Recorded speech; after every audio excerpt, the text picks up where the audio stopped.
अब बात एक राजनीतिक खबर की जो काफी विस्फोटक है। विस्फोटक इसलिए कि उत्तर प्रदेश में सियासत का सबसे बड़ा परिवार है मुलायम सिंह यादव का परिवार। उनके परिवार में उनकी छोटी बहू रानी और बेटे के बीच तलाक की नौबत आ गई है। यानी कि प्रतीक यादव और अपर्णा यादव के बीच जो वैवाहिक रिश्ता है वो ठीक नहीं चल रहा है और प्रतीक यादव ने बाकायदा सोशल मीडिया पर इस बात का ऐलान किया है कि वो अपर्णा यादव के साथ तलाक चाहते हैं। अपर्णा यादव को उन्होंने कहा है कि उन्होंने उनका घर तोड़ दिया, पिता से रिश्ते खत्म हो गए, मां से, भाई से, पूरे कुनबे से। अपर्णा और प्रतीक की जो शादी है वो लगभग 11 साल की हुई है, उनके बच्चे भी हैं। लेकिन 2022 के विधानसभा चुनाव में अपर्णा यादव ने टिकट की चाहत में भारतीय जनता पार्टी का दामन थाम लिया था। मुलायम परिवार की वो बहू हैं, उनके पार्टी छोड़ने से बहुत बड़ा झटका लगा समाजवादी पार्टी को और बीजेपी ने इस बात को काफी ठीक से भुनाया भी। लेकिन वक्त बीतता गया और अपर्णा यादव को सियासत में सिर्फ सांत्वना पुरस्कार मिला, या ये कह सकते हैं कि दरी बिछाने वाले कार्यकर्ता की ही उनकी हैसियत रह गई।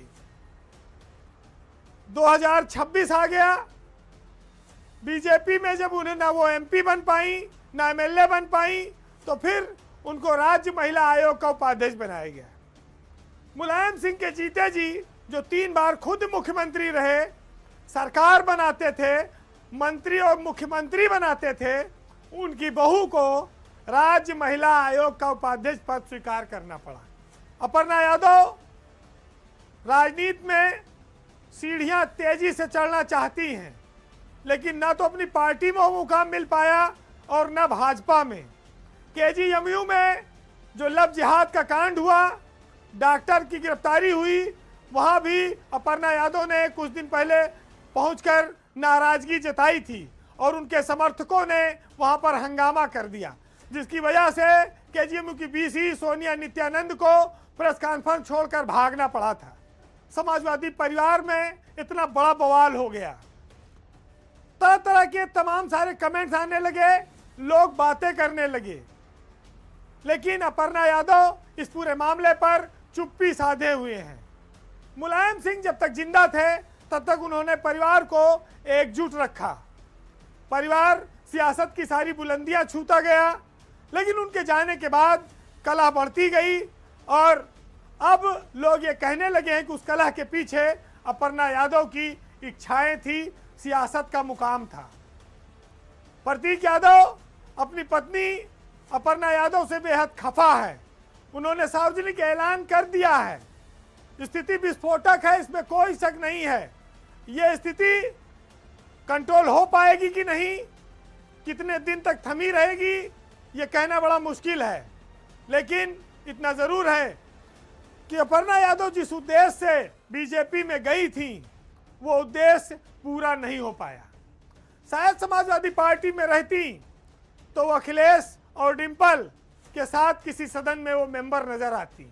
अब जब किसी महिला को उनका पति ही स्वार्थी करार देने लगे, उन पर आरोप लगाने लगे प्रसिद्धि पाने के लिए, तो ये सब चीजें दर्शाती हैं कि पारिवारिक कलह अपने चरम पर पहुंच गई है, जहां न रिश्ते का लिहाज रह गया है, न बच्चों का ध्यान रह गया है और कहा है कि तार अंतिम धागे तक पहुंच गया है, बस टूटने की देरी है।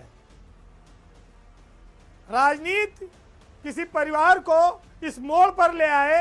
शायद उत्तर प्रदेश में आपने पिछले 8-10 सालों में कोई ऐसा परिदृश्य नहीं देखा होगा, ऐसी पिक्चर नहीं देखी होगी।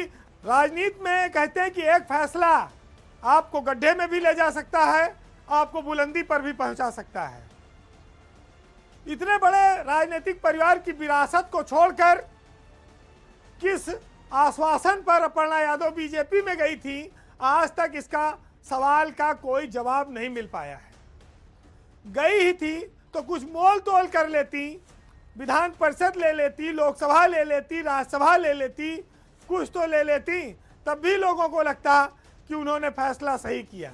आज जिस तरह से मुलायम परिवार की कहानी, जिसको लोग बड़ा सम्मान से नाम लेते थे, वो एक तरह से कहा जाए अखबार में छप गई, गली गली पहुंच गई। अब इससे ज्यादा बुरा हश्र और क्या हो सकता है। तो कहते हैं कि घर की इज्जत बचाने के लिए बड़ा त्याग करना पड़ता है, लेकिन नादानी और जोश और कहा जाए कि चाहत कई बार ऐसे फैसले करवाती है, जब समय बीतता है पीछे मुड़कर देखिए तो लगता है कि गलतियां कहां कहां पर हुई। फिलहाल किसी का परिवार नहीं टूटना चाहिए, अगर वो बच सकता है तो बचे। राजनीति अपनी जगह है, परिवार का मान सम्मान अपनी जगह है, लेकिन ये समझना और सोचना उन्हीं दोनों को हुई है। आज ऐसे हालात पर कुमार विश्वास साहब का एक शेर है, सुनिएगा।